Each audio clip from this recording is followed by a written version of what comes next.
Ang pinaka-inarayan ko talaga dito, hindi yung trolls hindi yung diplomatic protest. Ang inarayan ko na dito, yung mga senators natin mismo questioning and asking me to ask forgiveness, apologize to Chinese embassy.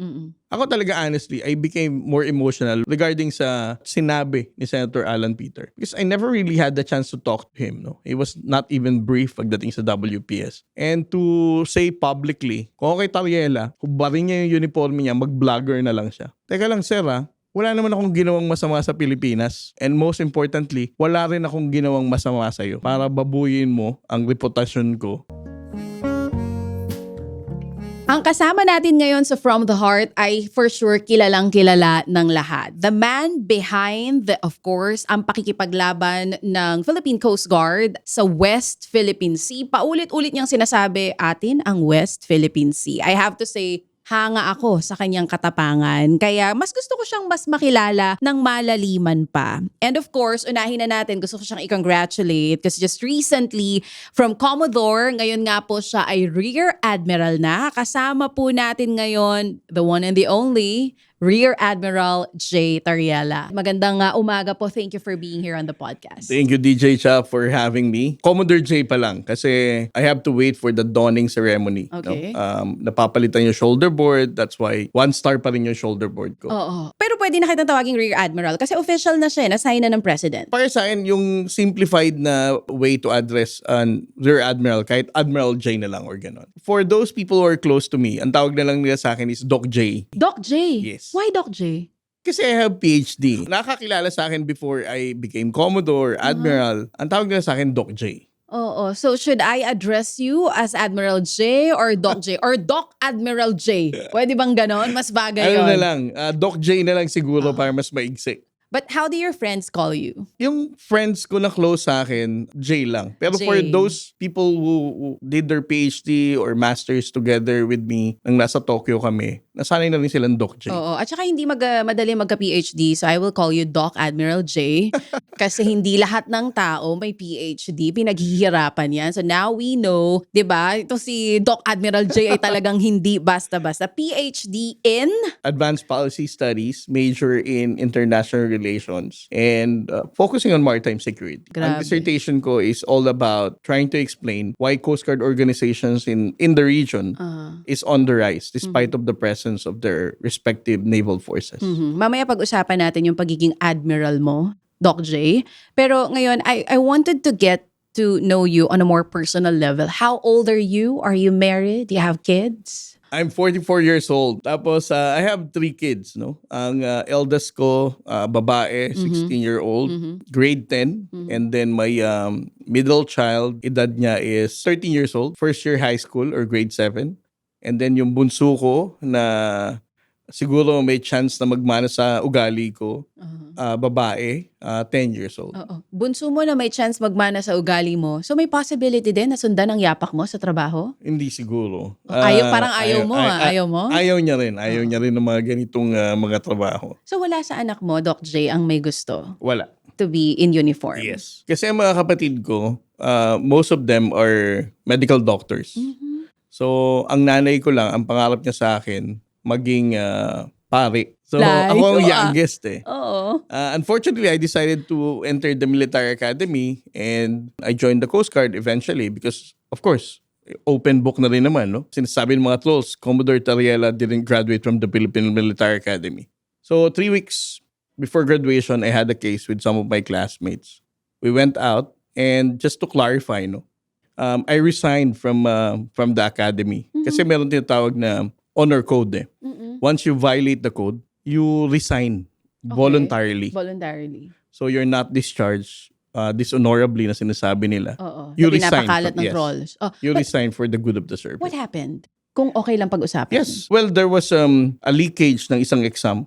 And there are other classmates na meron ako. No? I won't justify kung anong nangyari or my position on that particular incident. And I was implicated. I was reported. And together with my other 7 classmates, originally 5 of us will be joining the Philippine Navy and the other 3 should have joined the Philippine Army. And since we were reported. We think that we believe on the honor system that it's better for us to just submit our resignation. So try to imagine, no? That's 3 weeks before graduation. Left the Philippine Military Academy. We move on. Para sa amin, although that was our dream, of course, to graduate the Military Academy.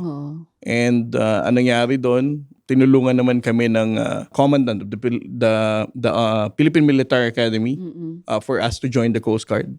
And because during that time, General Luna, who was the commandant of cadets during that time, is also a classmate of Admiral Gusingan, who is the commandant of the Philippine Coast Guard. Okay. So from PMA na dapat Philippine Navy ka talaga, Yes. nalipat tayo sa Philippine Coast Yes. Guard. So, what could have happened kung natuloy mo yun at kung hindi nagkaroon ng ganong eksena? Of course, nasa Philippine Navy pa rin ako. And I think there are different advantages and disadvantages. No? Of course, ang nangyari sa buong career ko, since I joined the Coast Guard until ngayon, it will be entirely different. No? Yes.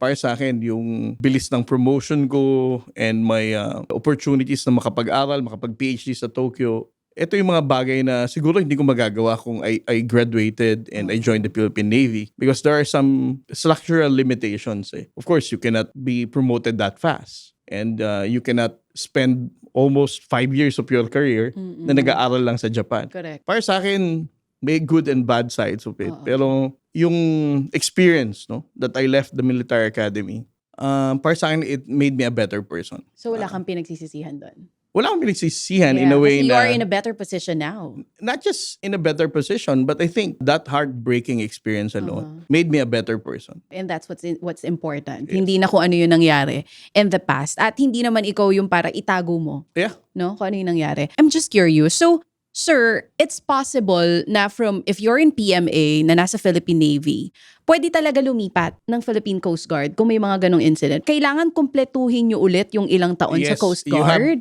no, you don't have to. Kasi wala namang academy ang Coast Guard. Oo. What we did, kinuha lang namin yung transcript namin.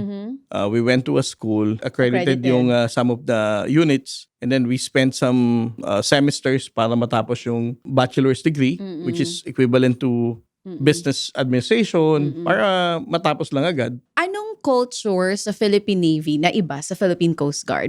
Nanibago ka ba nung paglipat? Well, I had a very limited understanding of the Navy culture. No? Kasi from the Philippine Military Academy, I wasn't able to join the Navy naman talaga. No? Although, pagdating kasi ng third year, you're already part of the tri-service curriculum. So you get to visit naval installations and also go on board sa Philippine Navy vessels. I think para sa akin ang maganda yung level of discipline and professionalism ng Philippine Navy. Wala ka talagang masasabi. They are very professional. I'm not saying na sa Coast Guard hindi kami professional, pero yung level talaga ng kasi it's been existing for a very long time eh. So yung structured organization niya really made things very professional. What do you love most about being in Coast Guard? Para sa akin, ang Coast Guard kasi, it has very diverse mandates. No? Although this is a joke between the US Navy and the US Coast Guard. But I think it also applies here. No? Ang joke ng US Coast Guard, you don't really have to go to war to justify your existence. Ang US Coast Guard kasi, pretty much the same with the Coast Guard. No? We have the same mandate. Maritime safety, marine environmental protection, maritime law enforcement. So try to imagine, no, kung assign ka sa Coast Guard station dito sa Pilipinas, on a day-to-day basis, may mamimit kang mga fishing vessels, may mamimit kang commercial shipping agencies, no, na mag-clear sa station mo. So, kumbaga fulfilling siya dahil you deal with maritime stakeholders and it's not just about military operations. Oo. So balikan natin kung kailan mo na-realize that you wanted to be in uniform. Alam mo, ang dami na nagtanong sa akin yan. Pilit ko nga iniisip kasi nga, nung bata ako, dahil ako nga yung youngest ng nanay ko, our eldest is babae and then lalaki, babae, lalaki, and ako. Alternate. Oo. Tapos ang joke sa akin nung middle child namin, yung pangatlo na ate ko, sabi niya, ikaw yung unwanted child. Bakit naman?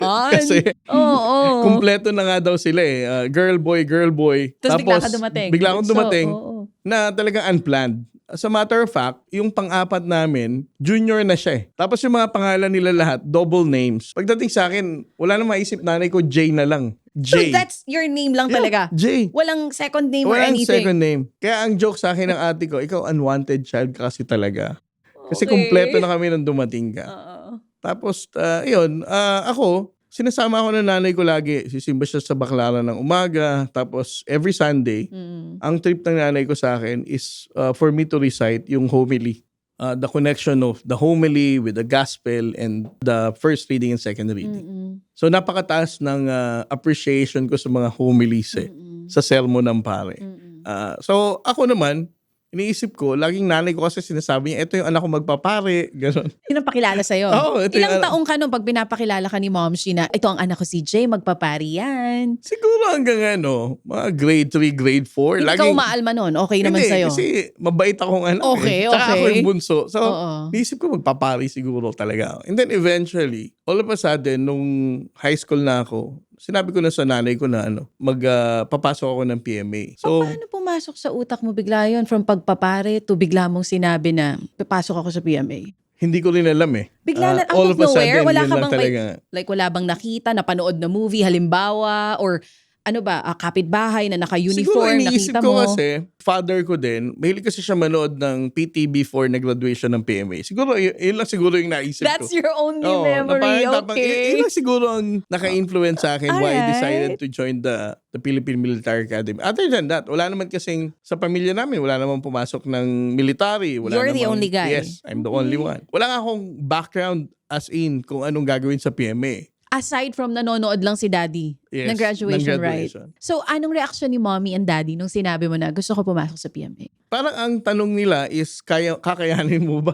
Okay. Or may hirap yun, may ganito, may ganyan. Oo. Sabi ko, parang kakayanin ko naman. Oo. Pwede ba namin malaman, Rear Admiral, kung anong ginagawa ni mom and dad? Kasi Ngayon? kanina nabanggit mo, you studied PhD in Tokyo. Yes. So medyo mas nasa well-off side ba kayo? No. Para ma-afford Actually, ang yan nga yung Tokyo? sagot ko sa mga nagsasabi. Oo, di ba? Si Right? Commodore Tariela, tatakbo ng, ng politika daw yan sa mga... Sinasabi rin nila sinasabi yan, na kaya eh. nag-iingay ka. Oo. Ang sagot ko nga kay Manong Ted noon, di ba? Oo. Parang, paano ko gagawin yan, Sir Ted? Anak lang ako ng tatay ko, di ba? I grew up in Tondo, Manila. Paano na itawid ng magulang ko na makapag-aral ng med school ng mga kapatid ko? And even you, PhD in Tokyo. Di ba sa atin sa Tondo, kapag piyesta talagang mas bongga yan kaysa sa Pasko. True. Di ba? Fiesta ng Santo Fiesta Niño. ng Santo Niño Tondo, talagang Oo. mas bongga yan sa Tondo. Ngayon, ang mother ko, nung dumating siya sa Manila from Mindoro, kasi from Mindoro sila. During that time, as in, bagsak na bagsak sila sa business. Kasi ang father ko noon nalulong sa casino, sa ano. So, ba kami magkakapatid. During that time, I was only like 3 years old when my mother decided to transfer to Manila. Kasi nabagsak sila sa utang, nakuha yung bahay namin sa Mindoro. And ang sabi ng mother ko, wala naman siyang alam na trabaho. Kasi ang business nila before is yung magbiyahe ng baka, tsaka mga hayop from Mindoro to Batangas. Tapos nagbibenta rin ng mga fish catch, mga ganyan. So pagbalik niya ng Tondo, nag-rent lang kami ng bahay doon. Tapos ang nanay ko, since wala naman siyang alam gawin kung paano bumuhay ng 5 anak, nagsubok siyang magtinda ng ulam. And then eventually, dahil ang father ko, marunong na rin siya magkatay ng baboy kasi kapag nagbibiyahe ng mga hayop, tipong na aksidente yung baboy, kailangan mo nang katayin, di ba? Para pagbaba ng Batangas, maibibenta mo nila.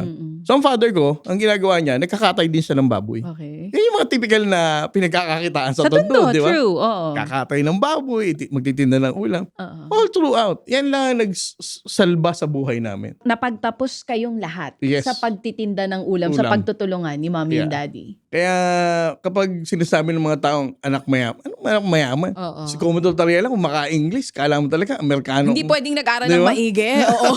Pwede naman yun Di So ba? ako, Oo. ano talaga, mga kalaro ko hanggang, alam mo yung tumbang presong talagang, di ba? Mula Concha, tatakbuhin hanggang Tondo High, hanggang sa tenement, di ba? Tondo High School. So yan ang mga naaalala mo pag sinasabi mong Tondo. Nadala mo na yung mga anak mo sa Tondo. Napakita mo na sa kanila kung saan ka Actually, lumaki. Yung wife ko nga, dahil taga Velasquez siya, Oo. nagstay pa kami ng Velasquez. Kinasal kami 2008. Okay. Lumipat kami ng Bacoor, Cavite, 2012. So 4 years. Kumbaga, nanirahan muna kayo dun sa family nung wife mo? Hindi, kasi ang family ng wife ko, umalis na sila. Pumunta na sila ng Aklan after Ah. retiring. But ang father ng wife ko is also seaman. Nag-retire na. Bumalik sa na lang ng probinsya. probinsya. Oo. So kami nila yung nag-stay sa bahay nila. When was the last time you visited Tondo, Manila? Naku, magugulat ka. Sa dami ng e-trike at e-bike dun ngayon. Alam mo, Oo. ngayon, kapag nag-uusap kami ng brother ko, naglolokohan kami. Sabi niya, grabe no, dati, kasi tinitingnan niya sa Google Map. Sabi niya, dati no, dito lang tayo nakatira. Oo. Sabi niya, grabe no, gusto ko nga bilhin tong Yung bahay tong niyo. bahay na to para Yeah. sabihing, this is where it all Ancestral started, di ba? house. Oo. Sabi ko sa kanya, parang ang liit naman ng bahay na yan para lang sa atin. Sabi niya, parang ano lang, tayo, Di ba, masasabi balik-balikan? nating, ito talaga yung pinaka-humble beginnings ng buhay nating lahat. Did you expect na from Tondo, malayong malayo ang mararating mo? Kumbaga bata ka pa lang, talagang ganun ka na mag-aspire at mangarap. Para sa akin, kailangan mo laging magtiyaga. Hindi ako naniniwala na lahat ng bagay nangyayari dahil kapalaran mo. Kung ano ko ngayon, of course, I work for it and the reason why I have it is because I earned it. Again, mga batang Tondo tayo eh. Yeah. We really have to find our way up. Hindi naman tayo Wala tayong connections. Wala tayong connection. Wala tayong naman tayong kamag-anak sa ganito or politiko na ganyan. So, yung experience ko mula bata hanggang ngayon, it taught us to strive for what we really wanted to become. And you're very much happy with the position that you're now in? PCG spokesperson, Rear Admiral. If ever merong halimbawa bagong assignment na ibigay sa'yo ang Pangulong Marcos Jr., are you willing to go for it? I mean, kung aalisin ka dyan at ililipat ka halimbawa to a higher position, not with PCG, tatanggapin mo? Alam mo, DJ siya, ang pagiging spokesperson ko, accidental lang. Sige nga, walk us through it. Hindi ako talaga. Kasi before, wala talagang spokesperson ng West Philippine Sea. And you are the first spokesperson? I'm the first spokesperson. And still the spokesperson. And still the spokesperson. What happened? Sige nga. Nung nag-PhD ako, nag-masters muna ako although ito yung sagot sa mga tanong din ng media, where were you during the Duterte years? Why were you silent as well? Did the government also tell you not to say anything? Ganyan. Ako, I have a very good excuse because from 2015 to 2016, I did my master's in Tokyo. Okay. And nung nanalo na ang nakaraang administrasyon, ang sabi ng misis ko sa akin, Daddy, may request ako sa'yo. Sabi ko, ano yun? Sabi niya, pwede bang galingan mo para kumuha ka ng scholarship or PhD? Sabi ko, bakit? Because I don't want our kids growing up na ang balita na lang sa TV Patrol ay may pinatay, may natukhang, may namatay. Parang na-normalize na yung killing. Yung word na patay. Napatay, pinatay, papatayin, ipapapatay kita. Yung mga ganyan, di ba? So, napakabait kong asawa. Ginalingan ko. Sumunod ka sa iyong misis. Nakakuha ko ng PhD scholarship. Oo. So, from 2017 until 2021, nasa Tokyo kami. Kasama ko yung mga anak ko. Nung nagka-scholarship na ako, Okay. pagbalik ko na ng Pilipinas, ano pa rin naman nun, may COVID pa, di ba? Parang hindi pa talaga fully operational lang. When did you come back? June 2021. Okay, medyo ano pa yon. So, di ba may mga Mas relax na konti quarantine pero pa, meron pa. ganyan. Oo. And then the commandant ng 2022 March, Admiral Abu, who is now the mayor of Malbar, Batangas, he asked me kung pwede akong maging advisor for the West Philippine Sea. Bakit And sa'yo in-offer yung trabaho? it's because they all believe na sayang naman yung inaral ko. Kung Di baga ba? kabisado mo itong Oo. issue na ito. Ito naman, Oo. ito naman PhD dissertation mo. Oo. You might as Oo. well advise us what to do. Mhm. Tapos, nung time niya, nung 2022 March, I was already the advisor of the Commandant for West Philippine Sea. And then, nagkaroon tayo ng bagong presidente, nagkaroon na tayo ng bagong foreign policy take pagdating sa issue ng West Philippine Sea. When the national government decided to be transparent about the issues in the West Philippine Sea, si Commandant mismo ang humarap sa media noon. And I can still remember, it was an interview by Tony Velasquez ng ANC. Parang 7 o'clock yun eh. As early as 5:30, nagre-rehearse na kami ni Commandant. Alam mo naman, pag ANC, English na. Mapapasaba ka sa English Di ba? nito. English Oo. na ano. Nung natapos na interview, sabi ni Commandant sa akin, alam mo, sabi niya, sa amin sa Batangas may kasabihan. Ang panahong lumipas at ang salitang binigkas, hindi na dapat pang balikan. Tapos sabi niya, Lalim. ikaw na. Sabi niya, huwag natin pag-usapan kung ano naging turnout ng interview. Pagdating ng hapon, tinawagan ako ng aide niya. Uh-huh. During that time, I was also the Chief of Coast Guard Personnel, CG1, at the same time advisor. Sabi nung aide niya, Sir, sabi po pala ni Commandant, isyuhan nyo ng orders yung sarili nyo na you are designated as Coast Guard spokesperson for the West Philippine Sea. Sabi ko, bakit? Sabi niya, umuusan na kasi sir si Commandant kay Mr. Ted Filon. Bukas na po yung interview. Ayaw niya na po magpa-interview. Kayo na lang daw. Kaya yun yung first interview ko. Naisubo ka. Si Sir Ted. Oo, yeah. And the topic was, naalala mo pa? Yes, the topic was the harassment ng Filipino fishermen. Na hanggang ngayon na-experience pa Yes. rin. Nahihirapan ka ba during your first interview with Manong Ted? Kasi Manong Ted, kilala yan sa pagtatanong ng mga pinakamahihirap na tanong. Yung unang-unang experience ko kay Manong Ted talagang, kasi nga first time ko ma-interview, imagine Mr. Ted Filon. And Would be yeah, oo, the mag- Ted Filon. The Ted Filon that Oo. we know. So, para sa akin napaka-challenging. And Oo. nung nag-usap kami ni Manong Ted, yun din yung unang-unang chance. Parang tinanong niya ako, how can you even sustain itong pagmumonitor na to? Kung ganyan. Tapos, napag-usapan namin yung confidential fund. Mhm. And during that time, hindi pa issue ang confidential fund ng Ni VP Sara. DBP Sara. Oo. Nung tinanong ko ni Manong Ted, how can we even improve the Coast Guard para mas maisulong natin itong transparency? Oo. Sinabi ko na actually, Sir Ted, that the intelligence fund of the Philippine Coast Guard is only 10 million every year. Na nag-start pa nung, I think it was 2011 or 2010. Mm-mm. Tapos kinompute niya. Sabi niya, ano na ba ngayon? 2023. Mm. So, ibig sabihin, sabi niya, parang 130 million. Ang nagagastos Ang nagagastos niya. niyo pa lang. Oo. Samantalang may mga opisyalis tayo dito na in just a matter of days, mauubos tong ganitong amount. Mm. So, that was also the first time na, yun na, lumabas na yung meme ko explaining the intelligence fund ng Coast Guard. Tapos may intelligence fund si BP Sara Mm-mm. na inubos niya ng ganito katagal. Kami inubos namin ng Ng more than a taon. decade. More than a decade. And the rest was history. Yes. At hanggang ngayon, dire-diretso ang papa-interview mo, pero it was a different time way back then dahil mas matindi ang trolls and bashing Yes. ngayon. Ay, hindi, Or actually, mas matindi ba before? Paano? Or sanay ka na? when we How are you started, handling it? when we started the transparency efforts, mas matindi nun. Tapos, nag-die down na lang siya kasi hindi na nila naharang yung everybody already gave up na wala, transparency will still proceed. Kasi nung mga unang araw namin, ang daming trolls. Inilabas na yung kung ano sa akin, CIA daw ako, Mm-mm. tuta daw ako ng Amerikano. Na hanggang ngayon, sinasabi pa rin nila sa'yo. Dishonorably discharged daw ako ng PMA, Oo. drop out daw. Mga ganung Lahat sort na of ng things, issue. lahat ng Oo. issue. And then eventually nawala siya nung 2024-25. Ngayon lang ulit bumalik ang trolls. Ano- Itong December onwards. Because you feel like dahil malapit na election? Well, I think Or primarily dahil mas vocal ka lalo ngayon? After what happened dun sa president ng China? Yun ba? Because of that? What do you think? Bakit mas matindi ang trolling ngayon? para sa akin Oo, the ang caricature. pagbabago ng ambassador natin dito sa Chinese Embassy, yan talaga yung turning point. Kasi as early as December 26 onwards, bago pa lumabas yung caricature na itinuro ko sa College of St. Benil, tinutroll na ako ng embassy na para sa akin kakaiba na nung nakaraang ambassador Wang Silian, hindi naman nila ako tinatag eh. They don't react.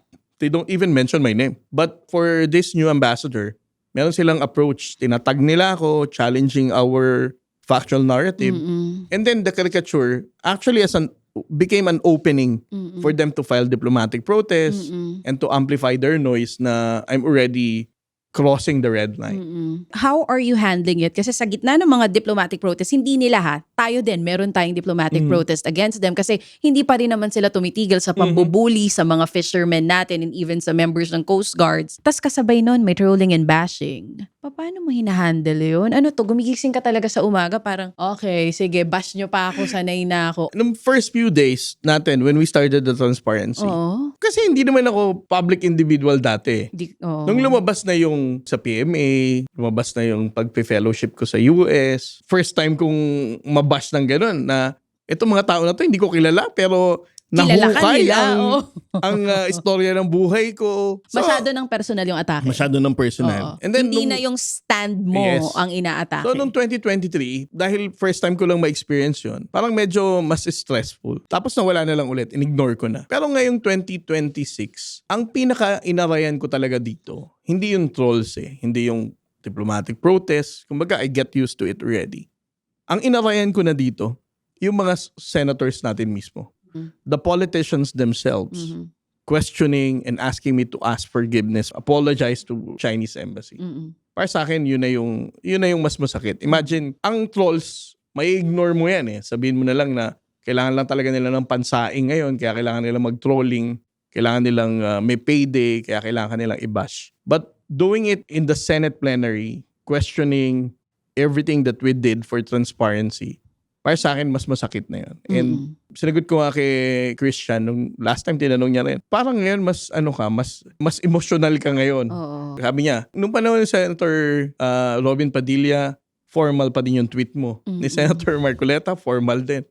Nung kay Senator Alan Peter na, medyo, pag ini-interview ka na, medyo Naging emotional ka na. Sabi ko, kasi ako talaga honestly, I became more emotional regarding sa position at sinabi ni Senator Alan Peter. Because I never really had the chance to talk to him. No? He was not even brief pagdating sa WPS. So, wala talaga akong interaction sa kanya.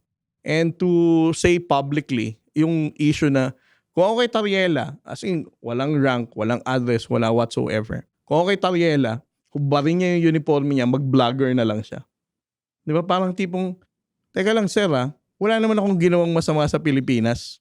Wala rin akong ginawang masama sa Pilipino. And most importantly, wala rin akong ginawang masama sa'yo para babuyin mo ang reputasyon ko.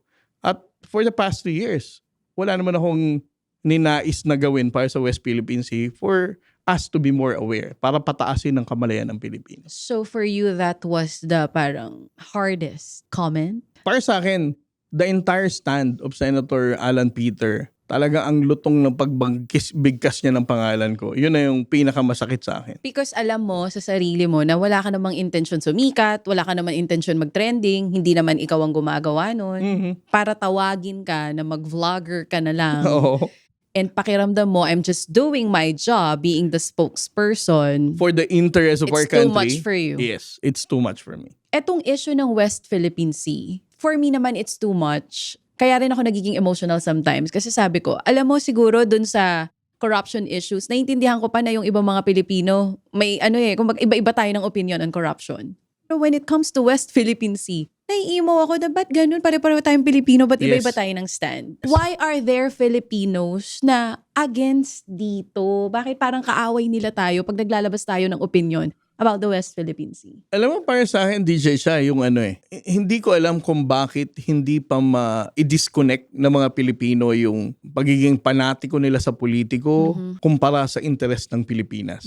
Yung dapat magkaroon na silang disconnect with the understanding na pag pinag-usapan ng West Philippine Sea, walang kulay sa politika yan Hindi porke iniisang tabi yan ng nakarang administrasyon, pero ngayon tinitindigan ni Pangulong Marcos, or isa to sa mga policy agenda ng mga dilawan or pinklawan, dapat divided din tayo. Parang ganyan yung nangyayari.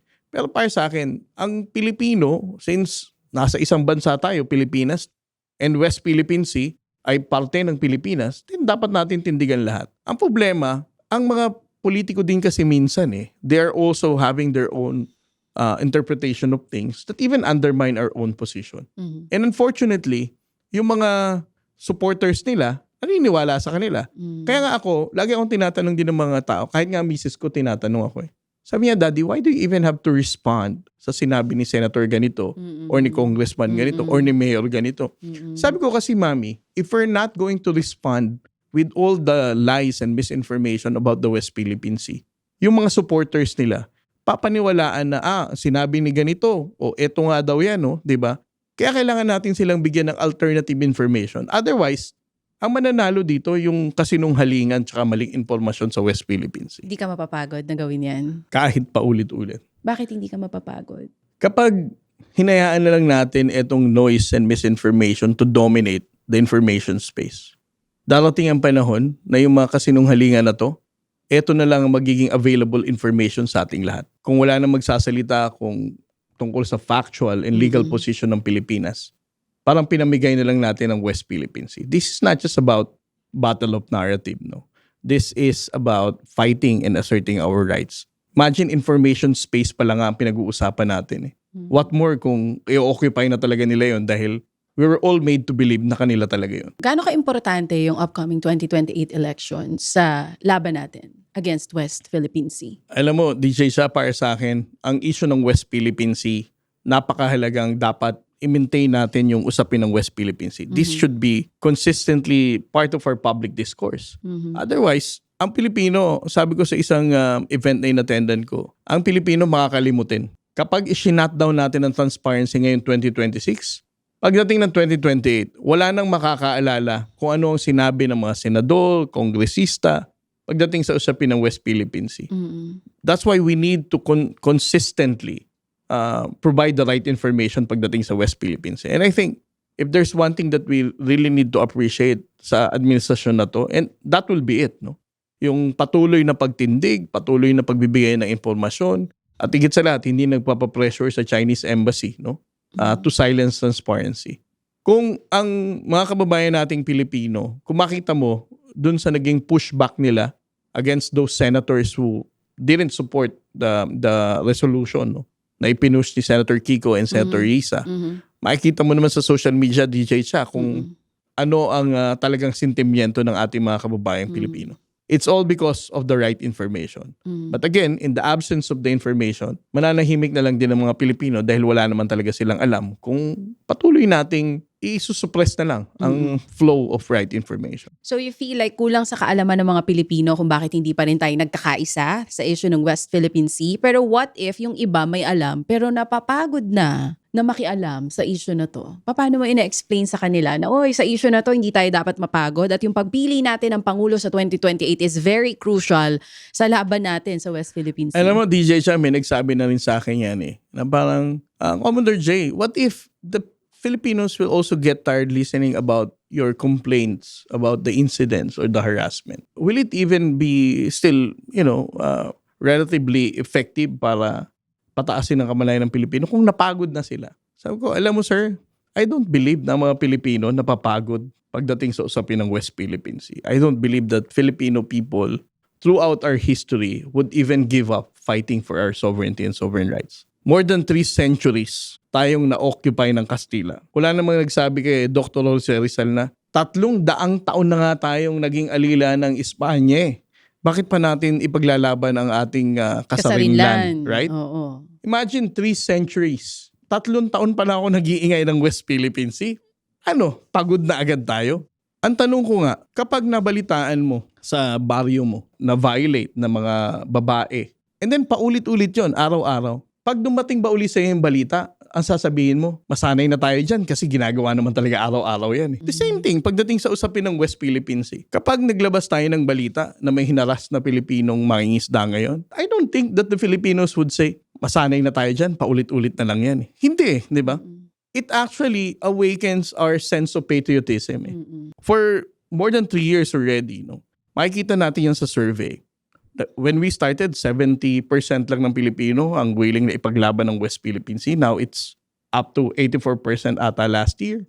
And then, the most recent na Pulse Asia survey, 94% of Filipinos are also supporting the transparency effort. Matunog ang pagdedeklara ni VP Sara Duterte that she's going to run in the 2028 elections. Kung manalo si VP Sara sa 2028, will there still be a Rear Admiral Tariela in PCG?